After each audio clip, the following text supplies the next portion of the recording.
Very good morning. నేను మీ singer Narasimha.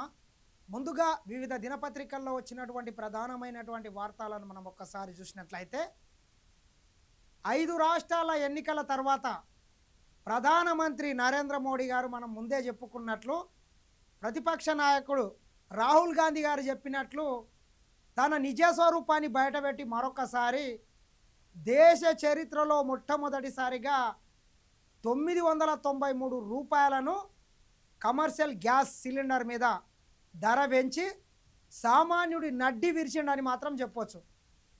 గింత మోసం ఉంటుందా? ఏమనాలో చెప్పండి నరేంద్ర మోడీ గారిని. కమర్షియల్ గ్యాస్ పెంచినా ఇక సాధారణ ప్రజలకు ఏం కాదని ఆయన అనుకోవచ్చు, ఆయన అనుచరులు కూడా అనుకోవచ్చు. కానీ కమర్షియల్ గ్యాస్ ధర పెంచడం ద్వారా ఆ భారం మొత్తం ప్రజల మీదనే పడుతుంది. కమర్షియల్ గ్యాస్ మనం తీసుకున్నట్లయితే హోటళ్ళు కావచ్చు, టిఫిన్ సెంటర్లు కావచ్చు, బయట మొత్తం ప్రతిదాన్ని బయట మనం ఏం తినాలన్నా కమర్షియల్ గ్యాస్ సిలిండర్ ధర పెంచడం వల్ల వాడు ఆ సాకుతోని ప్రతి ఐటెం మీద ఈరోజు 10 రూపాయల వరకు కూడా రేటు పెంచే అవకాశం ఉన్నది. అంతిమంగా ఏమైంది? మళ్ళీ ప్రజల జేబుకే చిల్లు. మోడీ గారు ఇంత పెంచితే వాళ్ళు ఇంత పెంచుతారు. ఇప్పుడు మరి ఈ పని ఏదో ఎన్నికలకు ముందు చేసేది ఉండే.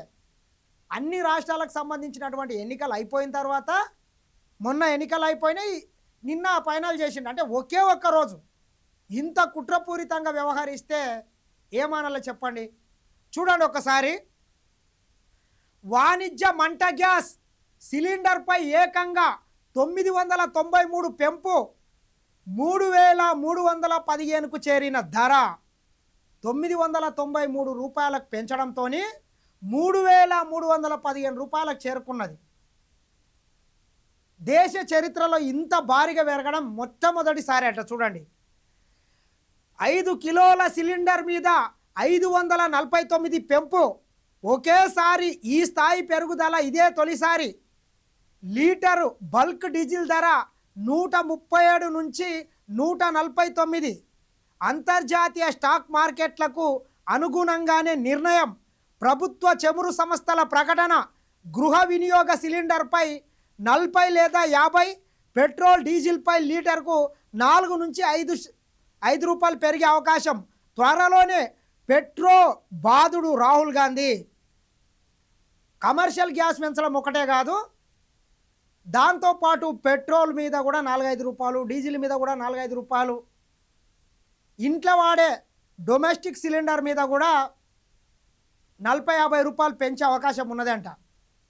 ఇట్లా మొత్తం ఎన్నికలు అయిపోయినాయి కాబట్టి ఆయన ఇష్టం వచ్చినట్ల ఎవడు అడిగేటోళ్ళు లేడు. మళ్ళా ఇప్పట్లో ఎన్నికలు కూడా లేవు, ఏమన్నా చేయొచ్చు అన్నట్ల ఈ రకంగా పెంచుకుంటా పోయి సామాన్యుడు నడ్డి విరిస్తే ఏమనాలో చెప్పండి.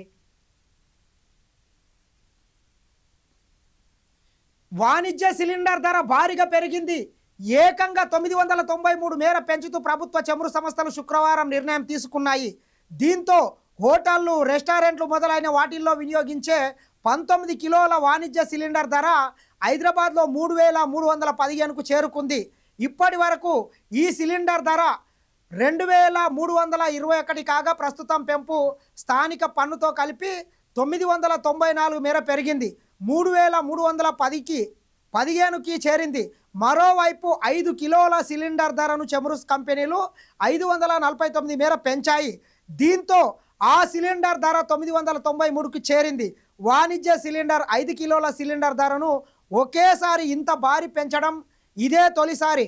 కాగా ఎల్పిజి గృహ వినియోగదారుల మీద మాత్రం చమురు సంస్థలు భారం మోపలేదు. దీంతో ఇళ్లలో వినియోగించే ఎల్పిజి సిలిండర్ ధరలో మార్పు లేదు. అదేవిధంగా రిటైల్ పెట్రోల్, డీజిల్, విదేశీ విమానయాన సంస్థ సర్వీసులు వినియోగించే ఇంధన ధరలను కూడా పెంచలేదు.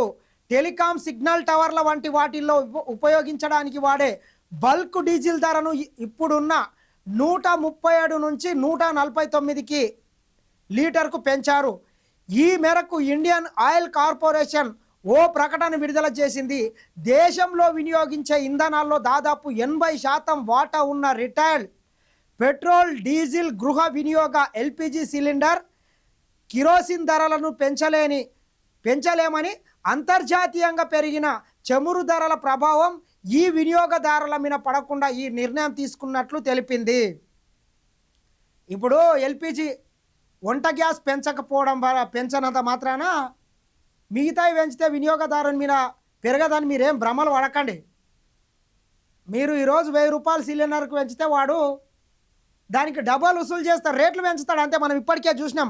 హైదరాబాద్లో నేను చాలా హోటళ్ళల్లో ఈ మధ్యలో వెళ్ళినప్పుడు చూసిన, యుద్ధం కారణంగా గ్యాస్ అందుబాటులో లేదు, గ్యాస్ రేటు పెరగడం వల్ల ఇడ్లీకి కానీ దోశకి కానీ ప్రతి టిఫిన్ ఐటమ్ మీద 10 రూపాయలు పెంచడం అయిందని బోర్డులు పెట్టినరు. 5 రూపాయలు ఛాయకు కూడా పెంచడం అయిందని బోర్డులు పెట్టినరు. ఇంకా ఏముంటుంది ఆడా? అంతిమంగా ఎవడేం చేసినా ఆ భారం పడేది అంతా కూడా సామాన్యుని నడ్డి విరవడం తప్పితే ఇంకోటి లేనే లేదు. పేరుకే పెద్ద పెద్దగా చెప్పుకుంటాడు నరేంద్ర మోడీ, ఇది సామాన్యుని ప్రభుత్వం అది అది అంతా కాదు. ఇది అంబానీల అదానీల ప్రభుత్వం. అంబానీలకు అదానీలకు అడుగులకు మడుగులొత్తుకుంటా వాళ్ళ మేలు కోసం వాళ్ళ మేరు కోరే ప్రభుత్వం ఇది.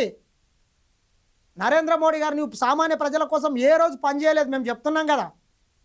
ఖచ్చితంగా ఎవడు అవునన్నా కాదన్నా నీవు కార్పొరేట్ ప్రభుత్వం. కాబట్టి దేశ ప్రజలు కూడా ఆలోచన చేయాల్సినటువంటి అవసరం ఉన్నది. ఒక పక్క యుద్ధం జరుగుతుంటే ప్రపంచ దేశాలతోని ఏ రకంగా వ్యవహరించాలనో కూడా నరేంద్ర మోడీ గారికి తెలియట్లేదు. ఏ రకంగా విదేశాలతోని సంబంధాలు కొనసాగించాలనేటటువంటి కనీస జ్ఞానం కూడా ఆయనకు లేదు. ఎందుకు అమెరికాతో భయపడాలి? యుద్ధం కారణంగా మనకు కొంత మిడిల్ ఈస్ట్ కంట్రీల నుంచి ఈ ఆయిల్ కావచ్చు, డీజిల్, పెట్రోల్ ఈ సరఫరా మొత్తం ఆగిపోయింది. రష్యా నుంచి కొనాలంటే రష్యా నుంచి మనకు అవకాశం ఉంది తీసుకోవడానికి. రష్యా నుంచి కొనాలంటే ట్రంప్ కానీ అనుమతి తీసుకుందే నరేంద్ర మోడీ ఏం చేయట్లేదు. వాని దేశం ఎంత, మనం ఎంత, 130 కోట్ల జనాభా ఇక్కడ. వాని మాటలిని వానికి భయపడి రష్యా నుంచి నువ్వు ఈరోజు ఆయిల్ కొనకపోవడం వల్ల ఈ భారతదేశం ప్రజల మీద ఇంత ఎఫెక్ట్ పడ్డది. యుద్ధం కారణంగా బతుకులు మొత్తం సర్వనాశనమైనాయి. చిన్నకారు వ్యాపారస్తులు మొత్తం రోడ్డు మీద పడ్డారు. ఏ రకంగా అయితే కరోనా వల్ల ఈ దేశ ఆర్థిక వ్యవస్థ సర్వనాశనం అయిపోయిందో, విపరీతమైనటువంటి పన్నులు పెరిగినాయో, సాధారణమైనటువంటి ప్రజలకు ఉపాధి లేకుండా రోడ్డు మీద ఏ రకంగా అయితే పడ్డారో అదే రకంగా ఈరోజు ఈ మోడీ గారి ఈ చేతగానితనం వల్ల ఈ దేశ ఆర్థిక వ్యవస్థ సర్వనాశనమై కుప్పగూలిపోతున్నది. కాబట్టి మిత్రులారా, మనమంతా కూడా ఆలోచన చేయాల్సినటువంటి అవసరం ఉన్నది. ఎన్నికలు అయిపోయి 24 గంటలు గడవకన్నా ముందే ఇంత ఆగమేఘాల మీద పెంచాల్సినటువంటి అవసరము ప్రధానమంత్రి నరేంద్ర మోడీ గారికి ఏముందని మనం ఆలోచన చేయాల్సినటువంటి అవసరం కూడా ఖచ్చితంగా ఉన్నది. కాబట్టి ఈ విషయంలో మనమంతా కూడా మనకంత కర్రు కాల్చి వాత పెట్టిండు ఆయన గారి నమ్మినందుకు. కాబట్టి తగిన బుద్ధి చెప్పాల్సినటువంటి అవసరం నరేంద్ర మోడీ గారికి కూడా ఖచ్చితంగా ఉన్నది.